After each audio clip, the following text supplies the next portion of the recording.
C'est une ordonnance qui fait grincer les dents de certains commerçants, celle sur la sobriété énergétique. Elle prévoit la fin des chaufferettes, l'interdiction des portes ouvertes et des éclairages nocturnes. Alors, l'environnement nuit-il à notre économie? Quelle piste pour mettre tout le monde d'accord? Bienvenue sur le plateau de Versus.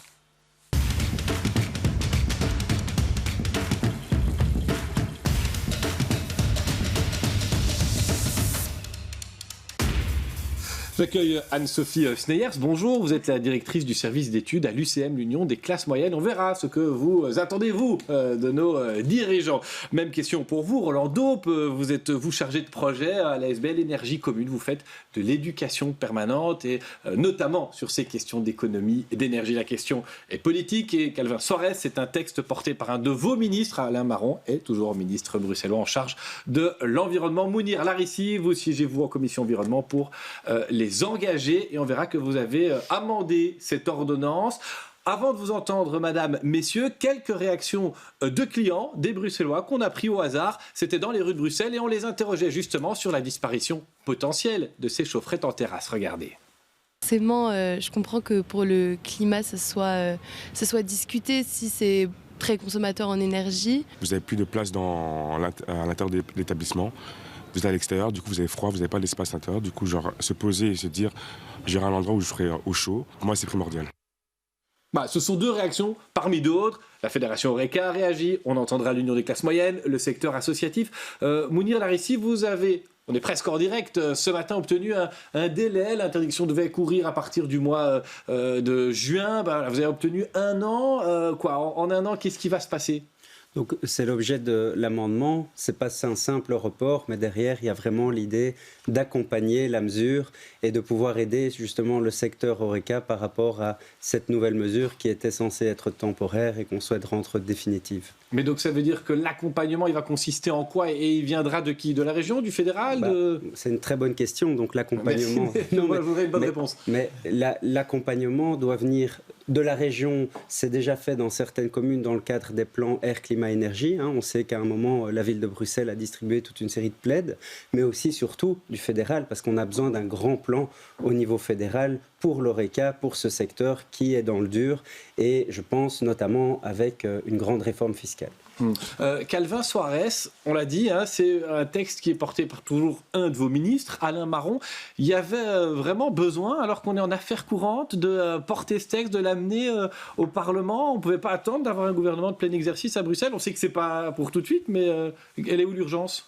Alors d'abord, ce sont des mesures qui prolongent d'autres mesures qui avaient été prises en 2022 parce que tout le monde se rend compte que chauffer de l'air ambiant à vide à l'extérieur, c'est un non-sens écologique. Et donc, ces mesures ont été prises à l'époque, comme par exemple les mesures de quand on éteint l'éclairage sur les autoroutes, sur certaines autoroutes, ces mesures ont été prises dans le cadre de la crise énergétique pour diminuer notre consommation énergétique dans la mesure où l'empreinte climatique en termes de CO2 est catastrophique. Mais donc, c'était temporaire, et là, on fait du provisoire qui devient définitif. On le pérennise, pourquoi ? On le pérennise parce que nous pensons qu'il y a urgence, l'urgence climatique est là. On a besoin d'une qualité de l'air, on a besoin aussi d'une diminution de notre consommation énergétique. On ne peut pas, aujourd'hui, pourquoi il y a urgence ? Parce que le Qatar et l'Ukraine sont en train de menacer de nous couper le robinet, tout simplement. Et donc, c'est un exemple de raisons pour lesquelles nous devons diminuer notre consommation énergétique au-delà de la question climatique qui, pour nous, est fondamentale. Je précise juste qu'à la région, il y a eu énormément d'aides. Je rappelle que durant le Covid, votre secteur a été fortement touché. Et c'est le secteur qui a bénéficié le plus d'aides. 50%, près de 200 millions d'euros a été octroyé à ce secteur. Je rappelle aussi les prêts auprès de Finance Invest.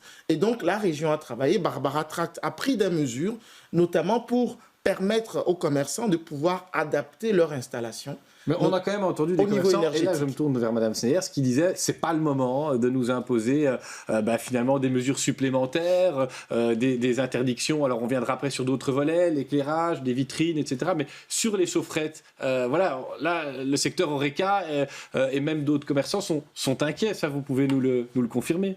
Alors, ils sont inquiets. J'entends que les sources viennent du secteur Horeca. Alors, il faut savoir qu'à Bruxelles, nous avons un organe de conciliation qui s'appelle Bru Partner, dans lequel tous les partenaires sociaux se trouvent. Horeca Bruxelles est représenté par le SNI. Nous nous trouvons autour de la table avec le SNI. Et à aucun moment, le SNI n'est revenu vers nous pour avoir une objection, pour pouvoir rendre définitif cet arrêté. Et donc, je vous avoue qu'aujourd'hui, on se dit, mais l'Horeca a besoin d'autres mesures que ces chaufferettes dont on a parlé pendant plusieurs heures au sein du Parlement bruxellois. Il y a effectivement une mesure fiscale qui est attendue, il y a le coût de l'emploi, la pénurie de main-d'œuvre. Toutes ces choses-là sont vraiment des sujets importants. Alors, j'entends qu'effectivement, des chaufferettes, certains commerçants ou certains restaurants le voient d'un mauvais œil. Mais il faut avancer. Et sur ce coup-là, effectivement, je vous rejoins. On a déjà pris des mesures. Ils ont déjà testé d'autres mesures avec ces plaids notamment qui avaient été amenés par Fabien Minguin et qui a distribué, je pense, 700 plaids à 40 établissements. C'était quelque chose de positif. C'est pas beaucoup, 40 établissements sur toute la région. Hein. C'était un test, effectivement. C'était un test. Mais pourquoi ne pas continuer à motiver dès à présent l'Horeca à s'adapter aujourd'hui aux besoins que nous avons? Mais donc, ce que vous nous dites, quoi, c'est qu'on sort le bâton avant la carotte, en l'occurrence en région bruxelloise? Mais oui, c'est ça. Je trouve qu'il y a d'autres sujets tellement plus importants et je n'ai pas aujourd'hui, au sein de Bru Partner, nous avons demandé des chiffres. Parce que je sais que le PS ici est avancé en disant cela a un impact sur le chiffre d'affaires des établissements. Nous n'avons pas de chiffres. Nous aurions bien voulu voir des chiffres, la diminution de la consommation d'énergie de ces établissements lorsque la mesure était d'application. Aujourd'hui, on n'a pas de chiffres. Donc, on met un petit peu, on se questionne par rapport au report et à ce besoin de report pour mettre des choses en place, alors que des choses ont déjà été mises en place. Monsieur Daup, je le dis, vous faites de l'éducation permanente, de la sensibilisation à la consommation, à la surconsommation énergétique. Ce débat sur les chaufferettes, et on viendra après dans cette émission sur l'éclairage, sur les portes de commerce qui devraient pouvoir se fermer automatiquement, chaque fois des frais qu'on va imposer à certains commerçants. Il y a vraiment urgence pour vous d'agir là-dessus. C'est vraiment important en termes de consommation à l'échelle bruxelloise. On a déjà pu objectiver ça d'ailleurs d'une manière ou d'une autre. En tout cas, c'est important, quelle que soit la région. En fait, on a des obligations, notamment la trajectoire imposée par l'Europe. On doit économiser chaque année de plus en plus l'énergie. Et c'est une question de bon sens avant tout, il me semble. Moi, je donne des animations dans les écoles et j'apprends les gestes essentiels, éteindre les lumières, ne pas laisser la porte ouverte, chauffer de l'air ambiant, c'est pas du bon sens. Même quand c'est sous une tonnelle ou une terrasse, on voit là des tentes qui protègent, ça retient, non, ça ne suffit pas. Mais en fait, quand on interroge un peu la sobriété, c'est d'abord interroger le besoin. Le besoin, c'est quoi? C'est que les gens se sentent bien pour consommer à l'aise. Il y a peut-être d'autres manières de le faire qu'avec une chaufferette qui va consommer beaucoup de CO2, qui n'est pas du tout durable comme solution. Et en fait, vous avez cité les plaids, mais il y a d'autres solutions. Et derrière, il y a plein de villes qui sont déjà plus loin. Donnez-nous des exemples, parce qu'il y en a auxquels on peut se comparer ou qu'on connaîtrait ici en Belgique. Mais Namur, par exemple, c'est déjà interdit les chaufferettes à Namur. Et d'ailleurs, c'est même l'association des commerçants qui a pris les devants, avant même que la mesure ne soit obligatoire. Ils ont sensibilisé leurs commerçants en disant mettez des solutions alternatives comme les plaids. En fait, ce qui est intéressant aussi, c'est que quand on met des contraintes, ça pousse aussi un peu à la créativité. Et il y a des gens, par exemple, en France, suite à l'interdiction au niveau national, là en France, c'est interdit au niveau national, eh bien, il y a des gens qui ont mis au point des bancs chauffants qui consomment très peu d'électricité, 700 watts, et maintenant ils sont commercialisés. Donc je retourne vers l'UCM. Est-ce qu'il n'y a pas parfois un peu une forme de frilosité face au changement et chez les commerçants comme dans d'autres secteurs à se dire on a toujours fait comme ça fonctionne et tiens, c'est nous qu'on vise? Voilà, exactement. Et donc, notre objectif à nous, c'est de leur donner de bonnes idées. Alors, vous mentionnez Namur, on était voir effectivement... Mouni Larissi trouve que Namur, c'est très bien géré. Tout à fait. Voilà. Mais ça m'étonne parce que... Bruxelles mériterait une telle mesure également. Et donc, je rappelle juste qu'à Paris, la mesure a permis d'économiser 500 000 tonnes de CO2.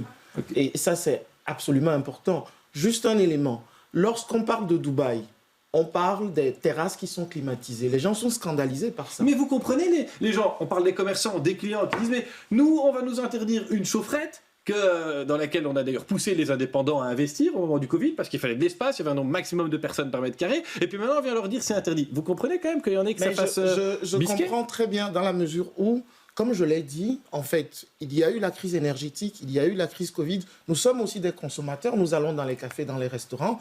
Mais au niveau climatique, nous pensons qu'il faut lancer un signal.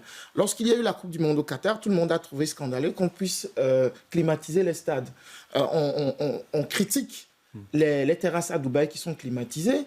Ici, c'est à peu près la même chose. Comment est-ce qu'on peut accompagner le secteur ? Et le secteur est demandeur de quoi ? Et c'est pour ça que nous sommes très critiques vis-à-vis du MR, parce que c'est au fédéral où les mesures d'aide sont les plus pertinentes pour le secteur. La réforme fiscale, mais aussi le coût du travail et tout ce qui concerne la TVA. C'est ça que le secteur attend pour pouvoir respirer un peu mieux. Beaucoup de mesures ont été prises au niveau régional. Chez Mme Sneyer, ce que j'ai sucré, mais Calvin Sorès a cité le maire. On a 4 places dans Versus. Je n'ai pas invité le MR cette fois-ci. Ils sont présents dans d'autres émissions sur BX1. Mais vous avez été un peu lâché là par votre partenaire privilégié à l'échelle politique parce qu'eux demandaient l'annulation pure et simple de ce volet de l'ordonnance et qu'on n'interdise pas les chaufferettes. Est-ce que c'est finalement ça que vous attendiez au moins dans un premier temps ? Alors, ce qu'on attend du MR, mais des autres partis politiques aussi, c'est la concertation. Donc, quand vous prenez une décision, quand vous discutez d'un sujet au Parlement, demandez au terrain. On parle ici de la Fédération Horeca Bruxelles, qui est représentée par le SNI. Le SNI ne nous a pas remonté des demandes par rapport à ces chaufferettes et par rapport à l'annulation des mesures qui ont été prises pendant le Covid. Et donc, c'est surtout ça, en fait, qu'on leur demande aux MR aujourd'hui, qui sont au pouvoir, c'est de se dire, concertez-nous et demandez-nous ce que le on va éviter de taper sur les absents, mais Mounir Larissi, il y a une difficulté apparemment de différents secteurs à se faire entendre à l'échelle parlementaire. Vous êtes un nouveau parlementaire, vous, depuis cette législature. C'est justement l'objet de la mesure. Donc, on entend ça. Et d'ailleurs, dans notre justification par rapport à notre amendement, l'idée, c'était vraiment d'avoir l'adhésion du secteur, mais aussi qu'il y ait un temps de concertation. Et donc, le report, c'est pas un report pour dire on attend un an et on ne fait rien. C'est un accompagnement, c'est de la concertation et c'est la volonté d'avoir une adhésion du secteur, des clients, des gérants de ces Horeca pour qu'ils puissent s'adapter et prendre eux-mêmes la mesure de manière volontaire. Et je retourne alors vers Rolando parce que je vous ai vu quand même un peu soupirer quand on parlait d'un délai. Encore un délai, et c'est ce que vous me disiez en préfaçant l'émission, c'est toujours pour l'environnement les délais. Mais voilà, exactement. J'ai l'impression qu'en fait, il faudrait attendre qu'il y ait des phénomènes extraordinaires, la montée des eaux à côté de Bruxelles, des feux de forêt, je ne sais pas, avant qu'on prenne des mesures. Il y aura toujours une bonne raison pour dire non, on va reporter dès qu'il s'agit du climat. Et quoi, il faudrait attendre qu'on soit à plus de 2 degrés de réchauffement ? Enfin, c'est ridicule. Et c'est pour ça qu'on est entièrement d'accord là-dessus et qu'on a voulu faire passer ce projet d'ordonnance. Donc cet amendement, c'est pour faire passer ce projet d'ordonnance qui n'avait pas l'adhésion au départ de la majorité. Et donc c'était aussi un moyen de prendre la mesure parce que cette ordonnance qui est même si elle est essentielle sur le plan climatique et énergétique, c'est aussi un peu une ordonnance fourre-tout, où on a mis un petit peu tout dedans, je veux dire, des directives européennes que vous avez citées, qui sont essentielles et qui ont été validées par une large majorité au sein de la Commission, et puis des choses vraiment bruxelloises comme les chaufferettes. Et peut-être qu'il aurait fallu faire autrement. Oui. Et Calvin Sorès, ordonnance fourre-tout, brièvement là-dessus, puis je voudrais entendre, parce qu'on va avancer dans le débat, parce que d'abord, il y avait, rappelons-le, il y avait une urgence sur le texte qui doit être transposé, donc la directive européenne qui doit être transposée, ETS2, dans la mesure où si on ne le transpose pas, on s'expose à des sanctions de l'Europe. Si on ne le transpose pas dans les délais. Donc il fallait faire assez vite. Et donc ici, en réalité, ce dont on parle et ce dont Mounir parle est essentiel. Au niveau politique, qu'est-ce que ça envoie comme message aux citoyennes et aux citoyens sur le plan climatique ? Aujourd'hui, on a voté la LES, c'est-à-dire le report de la LES. Ensuite, ce sont les chaufferettes. Après, ce sera quoi ? Moi, je me pose la question. Mais vous l'avez voté cet amendement? Oui, j'ai voté l'amendement. Pourquoi? Parce qu'effectivement, nous voulons être à l'écoute des secteurs et surtout, nous avons été sensibles à l'argument de l'accompagnement et des mesures d'accompagnement. C'est pas un petit peu pour casser un axe qu'on a quand même souvent entendu entre le MR et les engagés qui s'apprennent à vous remplacer au gouvernement? Il n'y a pas un peu de ça aussi? Aujourd'hui, le dogmatisme est du côté du MR, dans la mesure où il refuse toutes les mesures en faveur du climat. Quand on prend la LES, quand on prend les chaufferettes, on se demande avec qui le MR veut gouverner au niveau climatique et environnemental. Aujourd'hui, ce qu'on a vu en commission, c'est un vrai axe MR-NVA. Le MR qui a jeté au caniveau toutes les mesures climatiques et environnementales qu'ils ont proposées à la population afin de gagner les élections. Alors, on a parlé des chaufferettes, il y a un autre volet important, il concerne l'éclairage des vitrines, l'éclairage de l'intérieur des magasins. Madame Sneyer, sans quoi c'est important d'éclairer des vitrines de magasins à minuit, à 1h, à 2h du matin? Et c'est vraiment un moment où les clients hésitent, regardent, ça ne coûte pas finalement plus cher aux commerçants que ça ne lui rapporte, très honnêtement? Si, tout à fait. Et donc nous avons, on a suivi le chemin, mais on n'est pas pour l'éclairage toute la nuit, et on était plutôt favorable justement au fait d'éteindre ces vitrines, parce que c'est une économie énergétique, ça permet à tout le monde d'être. Mais pourquoi ils le laissent encore allumé? Pourquoi certains le laissent encore allumé aujourd'hui? Par habitude de nouveau? Parce que le voisin le fait. C'est ça le problème. Il faut une harmonisation dans les décisions parce qu'effectivement, si vous avez une boutique et le voisin le fait, vous dites je vais le faire aussi parce que sinon on ne verra pas la mienne. Donc c'est une harmonisation dont on a besoin, donc de la concertation pour qu'on comprenne ce dont les commerçants ont vraiment besoin. Mais cette énergie, ce coût énergétique que ça représente, c'est absolument ridicule. Alors nous, ce qu'on a envie de dire surtout, maintenant, j'imagine beaucoup de commerçants commencent à avoir du LED et des éclairages peut-être moins. Oui. Mais le point étant que les commerçants ne sont pas responsables de la sécurité dans les rues. Et ça, c'est un point qu'on a envie de nommer aussi, c'est que se dire, oui, il y en a certains politiques qui disent cet éclairage est important. C'est important pourquoi? Parce qu'on n'a pas assez de policiers dans les rues. Ce n'est pas aux commerçants à payer la sécurité dans les rues. Ça, c'est un point qui est vraiment important, qu'on a envie de mettre. Et alors, je voudrais rebondir sur ce que vous avez dit. Effectivement, on tricote et on détricote. On avait proposé des mesures qui ont été mises en place lors de la crise énergétique. Maintenant, l'énergie recommence à monter, donc ce serait bon de réfléchir et de continuer à les mettre en place. Ce qu'il nous manque ici à Bruxelles principalement, parce qu'on n'a pas encore de gouvernement, c'est un vrai projet. Et je vous rejoins en disant quel est le projet en fait du gouvernement bruxellois, mais aussi en Wallonie, à Bruxelles, fédéral, pardon, c'est de se dire est-ce qu'on a un vrai projet climatique dans le cadre du plan air, climat, énergie? C'est ce qui nous manque. Et tant qu'on n'a pas de directive et de direction forte, ça va être compliqué pour les commerçants de se positionner par rapport à ça. Donc c'est vrai qu'on a un peu toujours tendance un petit peu à râler sur les nouvelles contraintes qui nous sont imposées. Mais il va falloir s'y faire, et on le sait. Alors, parce qu'il nous reste 8 minutes dans le débat, et je pense que Mounir Larissi va nous expliquer à quel point il y a plein de projets très bons pour l'environnement dans les cartons du gouvernement, tant fédéral que bruxellois, si il venait un jour. Mais je pose la même question à vous, Monsieur Do. Vous attendez aussi des actions plus fortes, mais très honnêtement, alors que Écolo a perdu les élections, va être débarqué de la majorité selon toute vraisemblance, vous avez espoir qu'il y ait une ambition en faveur du climat en région bruxelloise? C'est-à-dire que si les prix de l'énergie montent, je pense qu'ils n'auront pas le choix. Ce sera un déclic forcé et ce serait dommage de devoir attendre ça aussi quelque part. Je pense que même économiquement, il est plus intéressant de prévenir plutôt que de guérir. On sait que si on attend trop longtemps, quelque part, le fait de s'adapter à une situation d'urgence va coûter beaucoup plus cher que si on prend les devants. On sait bien qu'on va devoir y passer de toute façon, en fait. À un moment, il faut réduire notre consommation d'énergie. On n'a pas le choix. Donc, autant prendre les devants, accompagner. Bien sûr qu'il faut accompagner. Je ne dis pas qu'il faut imposer tout de suite, mais ça doit se faire maintenant pour les années qui viennent. Parce qu'en tant que tout le monde ici, on aurait presque l'impression que tout le monde se réjouit d'avoir des normes pour moins polluer, des obligations. Si on prend par exemple la LES, dont vous avez cité l'exemple il y a quelques minutes, on n'a pas l'impression d'aller vraiment vers un renforcement des normes énergétiques à Bruxelles et d'une baisse de nos consommations. Pour la LES, par exemple, nous étions déjà pour des mesures complémentaires, notamment des mesures de renforcement social. Et nous étions prêts à pouvoir discuter avec nos partenaires, comme nous l'avons fait aujourd'hui, pour pouvoir trouver une solution.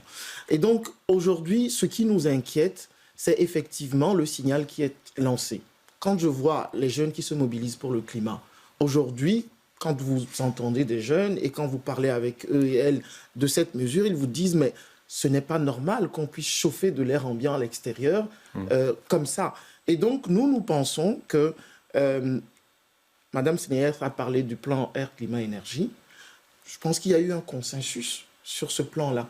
Et donc, je ne comprends pas aujourd'hui, si ce n'est de la tambouille politique, les partis qui remettent en cause ces mesures qui sont en cohérence avec ce plan-là.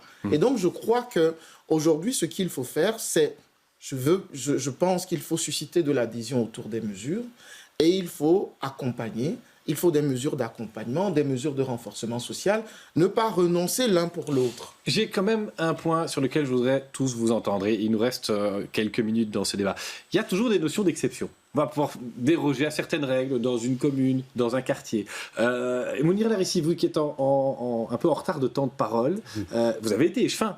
Tout à fait. Est-ce que toutes les communes gèrent ça de la même façon? Est-ce que les commerçants sont sur un pied d'égalité? Attention, vous parlez devant l'UCM. Est-ce que toutes les communes jouent le jeu de la même manière, ou bien parfois, selon la rue, le quartier, la commune sur laquelle se trouve l'entreprise, on est moins bien écouté?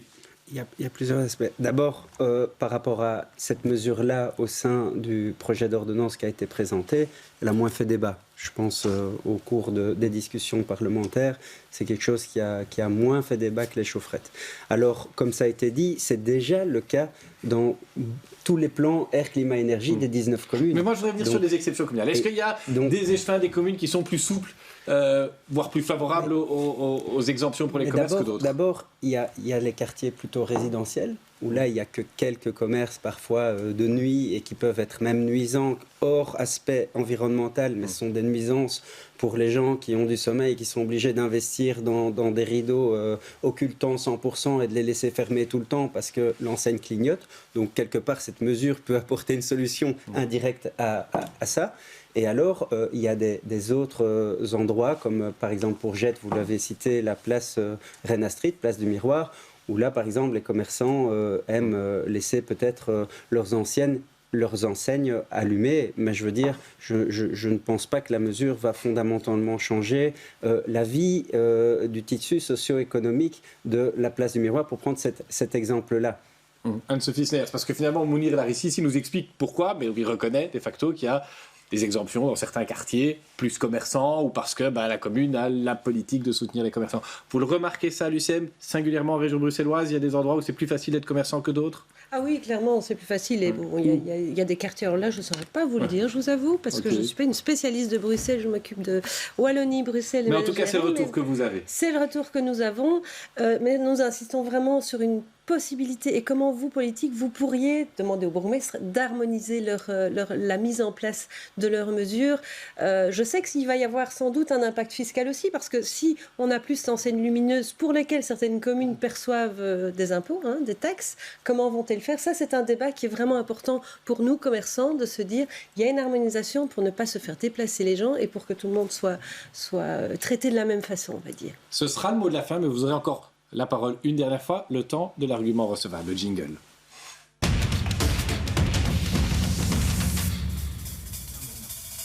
Rolando, est-ce que vous avez entendu un argument recevable de l'autre côté de la table, que ce soit sur les exemptions, sur le délai, par rapport vraiment à ces normes environnementales et à cette ordonnance sur la sobriété énergétique à laquelle vous tenez quand même dans votre SBL, j'imagine? Oui, bien sûr. Mais l'adaptation, le temps d'adaptation, je peux l'entendre évidemment. Maintenant, moi, ce que je crains, c'est que ça soit toujours un prétexte pour remettre à plus tard, à plus tard, à plus tard. Et je pense que la sobriété, on ne peut pas la remettre toujours à plus tard. Ça doit faire partie des axes fondamentaux qui doivent nous guider maintenant, parce qu'on consomme beaucoup trop et on connaît l'impact de ces consommations d'énergie. Il faut voir les phénomènes climatiques qui se multiplient. Il faut tenir compte évidemment de l'aspect social, il faut permettre aux gens de s'adapter, mais ça ne doit pas être un prétexte pour tout le temps remettre ça à plus tard. Calvin Soares, est-ce que vous avez entendu un argument recevable à l'UCM ou chez Mounir Larissi désengagé? Oui, chez Mme Sneyer, c'est la question de l'harmonisation. Nous devons, nous, politiques, travailler à plus d'harmonisation. Nous avons une instance qui est la conférence des bourgmestres. Je pense qu'il y a deux types d'harmonisation à avoir. Sur les enseignes lumineuses, Il y a eu des critiques du MR sur le fait que ce n'est pas un gouvernement en affaires courantes de prendre de telles mesures qui sont favorables à la sécurité. D'abord, je rejoins l'argument selon lequel ce n'est pas aux commerçants d'assurer la sécurité et nous, politiques, nous devons prendre nos responsabilités là-dessus. Mais nous laissons la possibilité aux bourgmestres de pouvoir déterminer les lieux où les enseignes lumineuses peuvent, pour des raisons de sécurité, rester allumées. Mounir Larissi, en 30 secondes, vous avez entendu un argument recevable de l'autre côté de la table? Pour moi, c'est très intéressant parce que beaucoup d'éléments ont été repris en commission et je pense que nous avons essayé justement au travers de notre amendement de prendre la mesure de ces différents positionnements et c'était un bel exercice démocratique d'ailleurs avec les différents partenaires, j'ai apprécié. Et on a essayé de répondre dans la nuance, dans l'équilibre et avec une responsabilité parce qu'au final, tout ce qu'on décide, c'est dans l'intérêt des Bruxellois. Anne-Sophie Schneier, c'est un argument recevable de l'autre côté de la table, quelque chose que vous qui défendez les classes moyennes, vous reconnaissez quand même viable. J'ai dit de l'autre côté de la table, non, c'est trop facile. Pour rien que je vous ai mis de chaque côté. Oui. Un argument recevable, c'est justement la formation et l'adaptation et les subventions, mais je veux dire surtout l'aide aux commerçants qui est nécessaire pour leur permettre de s'adapter. Pour ceux qui ne l'ont pas encore fait, parce que je suis persuadée qu'il y en a un certain nombre qui l'ont déjà fait par rapport à ces chaufferettes, mais par rapport à ces enseignes lumineuses, c'est l'information. Combien est-ce que cela consomme? Quelles sont les épargnes et les économies? Ça me manque aujourd'hui, oui. Merci à tous les quatre d'être venus sur ce plateau. On se retrouvera la semaine prochaine. Nouveau thème, nouveaux invités, de nouveau beaucoup de questions.